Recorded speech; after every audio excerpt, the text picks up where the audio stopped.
In the sun-baked heart of Nevada, where the wind whispered secrets through red canyons and tumbleweeds danced across dirt roads, lived a boy named Wyatt and his father Hank.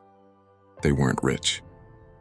They didn't have much, but what they did have was grit and a big old rusty excavator named Daisy.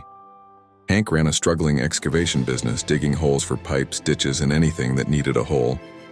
Business had dried up like the Nevada creek beds. The engine of Daisy coughed more than it purred. Sometimes they had to bang it with a wrench just to get her going. Wyatt, only 10, had become a pro at it.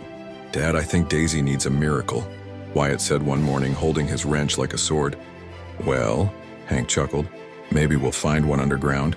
One hot July afternoon, Hank got a mysterious call. An old man named Mr. Benson said he needed a big pit dug up on his land way out past Gold Dust Ridge. The pay was barely enough for fuel, but they couldn't say no. They rattled through desert roads for hours, the mountains glowing purple in the sunset behind them. At the site, Mr. Benson handed Hank a hand-drawn map.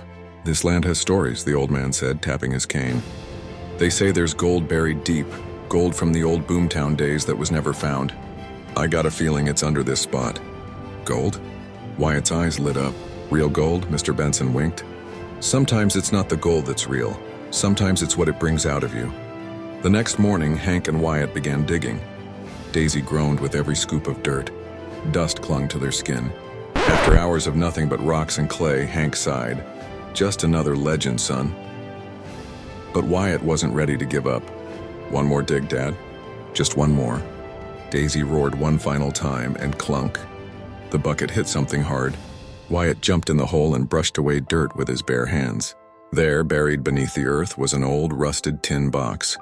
Inside were gold nuggets, maps, and letters from the 1800s, written by miners who hid the treasure during a land dispute. "We found it, Dad," Wyatt yelled. Tears welled in Hank's eyes, not just for the gold, but for the moment. They weren't just survivors anymore, they were discoverers. Together, they split the treasure with Mr. Benson, who used his share to rebuild the local library. Hank bought new equipment and rebranded the company as Golden Grit Excavation. And Daisy? She got a brand new engine. Wyatt told the story at school, and soon he was known as the boy who hit gold. But when people asked him what the best part was, he always said, "Helping my dad believe again."